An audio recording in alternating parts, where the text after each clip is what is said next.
We are in the final stretch now. This is our final video in our Kill Team 101 series where we discuss the morale phase and end of round scoring. In this phase, you test your team's ability to withstand the mental pressure of seeing their comrades wounded and fallen, and check their ability to keep pushing on.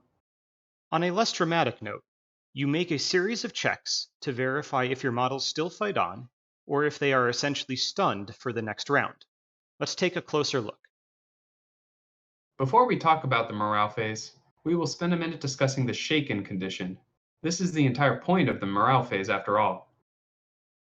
If a model is shaken, it means that they cannot take any actions.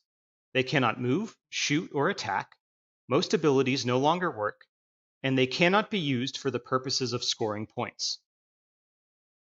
A shaken model only makes armor saves, invulnerable saves, and feel no pain saves.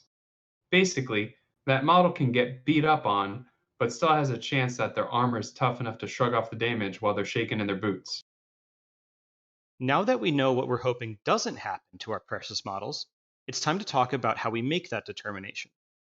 During the morale phase, the following steps are carried out by each player in sequence. 1. Check if your kill team is broken. 2. Remove shaken tokens. 3. Take nerve tests. So, starting with a player with initiative, each player carries out steps 1 through 3. Let's take a look at each step individually. Step 1.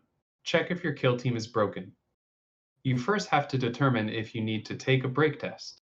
If over 50% of your models are either out of action, have a flesh wound, or are shaken, you then have to make a break test. Note over 50%. For example, if you started with 8 models and 4 models are either out of action, have a flesh wound, or are shaken, you do not need to make a test. If you do have to make the break test, you simply roll 2d6. You then compare this value, unmodified, to the highest leadership characteristic you have on the board, as long as the model is not shaken. If the value you rolled is equal to or less than the highest leadership characteristic on the board, you're fine. If you exceed that value, your kill team is now broken. It is important to note that aside from one Space Marine subfaction, there are no rules nor tactics that allow you to re-roll this, so you're stuck with what you get. Once a kill team breaks, it stays broken. At the end of subsequent battle rounds, you don't make the break test again, you just simply remain broken. There are 2 consequences to a kill team breaking. 1, your entire kill team now has an additional -1 modifier to all hit rolls in both shooting and melee. And 2, you must make a nerve test for every model in your kill team. More on this later. On to step 2, remove shaken tokens. This is as straightforward as it sounds, as this is essentially just a housekeeping step. You simply remove all shaken tokens for your kill team on the board. No tips, tricks, caveats, or anything else to take into consideration here. And finally, step 3, take nerve tests. A nerve test is the actual roll that will determine if a model is shaken or not. If your kill team is broken, you have to take a nerve test for all models on your kill team. If your kill team did not break, then you only need to take nerve tests for the models that have suffered a flesh wound. There is some math involved in determining the threshold for failure in nerve tests, but we'll do our best to keep things simple. To make a nerve test, roll 1d6, apply the relevant modifiers, and compare this to the leadership characteristic of the model taking the test. If you exceed the model's leadership, they are shaken. If the result is less than or equal to the model's leadership, they are fine. Note that, irrespective of modifiers, a 1 is always a success. However, because how high leadership scores can be, especially with modifiers taken into consideration, a 6 is not always a failure. We've mentioned the modifiers a couple times now, so let's describe them individually. The first modifier adds to your rolled value, increasing the chance that your model will shake.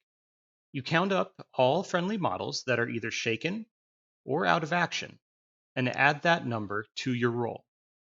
The second modifier subtracts from your rolled value, decreasing the chance that your model will shake.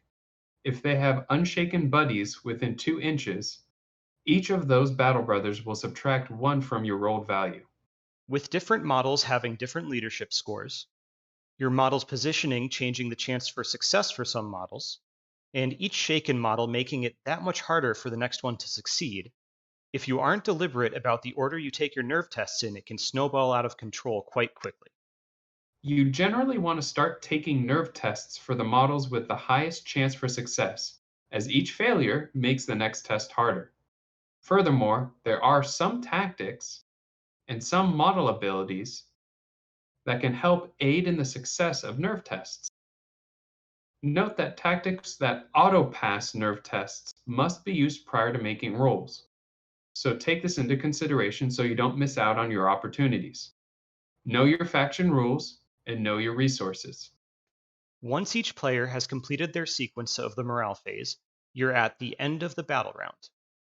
This isn't a discrete phase, but be sure to take a moment to pause at this point before jumping right into the next battle round. The mission you play will dictate how or when scoring victory points will happen, and often, scoring happens at the end of each battle round. Remember, if a model shakes, it cannot be used for scoring purposes. Doesn't matter how many models you have on an objective, if they are all shaken, you do not control it. And that is that, not only for the morale phase, but also for our Kill Team 101 series. Thanks for sticking with us from the start, and we hope you've learned a lot about how to play this skirmish scale wargame that we love. If you have any questions or want any clarifications, please feel free to drop a comment below so we can help out. Now that you've finished this 101 course in Kill Team, go out and enjoy the game. When you're eager for some more advanced tips and tactica, check out our Cogboy Cogitation series where we dive deep into the nitty-gritty. Enjoy!